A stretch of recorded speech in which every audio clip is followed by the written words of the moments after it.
अस्सलाम वालेकुम दोस्तों। जिंदगी में कोई तो ऐसा होना चाहिए जो राब्ता ना होने के ऊपर परेशान हो और हर मुमकिन जराए से राब्ता करने की कोशिश करे। ऐशा खान की मौत ने बहुत उदास कर दिया है। तन्हाई और बेबसी की मौत।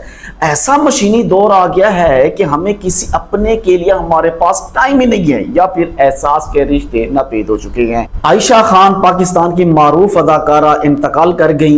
दुख और रंज जो है ना वो सबसे ज्यादा ये है, समझने वाली बात है कि उनकी मौत के अंदर वो अकेली रहती थी। एक वक्त सोचें, टीवी की screen, drama, colleagues, showbiz, fan following, इर्द गिर्द लोग, और इंतकाल जब हुआ तो वो अकेली रहती थी और इतनी अकेली रहती थी, इंतकाल कर चुकी हैं 7 दिन तक किसी को पता ही नहीं चला कि कोई बंदा फौत हो चुका है। अल्लाह माफ करे, जो स्मेल होती है बॉडी की, जब बॉडी डिकम्पोज होती है उससे जो स्मेल पैदा होती है वो इर्द गिर्द के लोगों ने महसूस किया, रिश्तेदारों को आगाह किया, पता चला कि यह 7 दिन से इंतकाल कर गई है।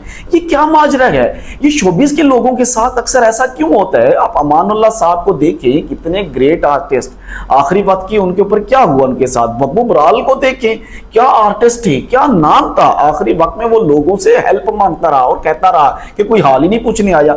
बहुत सारे ऐसे लोग हैं, आखिर इनके आखिर वक्त में इनके साथ ऐसा क्यों होता है? ये जो खासकर शोबिस के लोग होती है, जिनकी पूरी दुनिया फैन होती है, जिनके इतने मदाह होते हैं, आखिरी वक्त में इनके पास कोई नहीं होता। क्या इनके कोई अच्छे और मुखलिस दोस्त नहीं होते? क्या इनके रिश्तेदार बाइकाट कर जाते हैं या मतलब परस्त हो जाते हैं? इनके भाई बहन बच्चे कहाँ होते हैं? मैं ये जरूर कहना चाहूंगा कि दोस्तों, आप हैं, मैं हूं, हमें कम से कम कुछ ताल्लुकात, कुछ दोस्त, कुछ रिश्तेदार ऐसे होने चाहिए, बाकी रखने चाहिए, या हमें अपने रिश्तेदारों से ऐसी रिश्तेदारी निभानी चाहिए, या हम अपने बहन भाइयों को इतना पीछे ना छोड़ जाएं कि वो मर जाएं और हमें पता ना चले, या हम मर जाएं और उन्हें पता ना चले। कुछ के साथ अपना मिलना जुलना और दोस्तियां बाकी रखें। दुआ करते हैं अल्लाह तबारक व तआला तमाम मुसलमानों को अपनी हिफ्ज़ व अमान में रखे।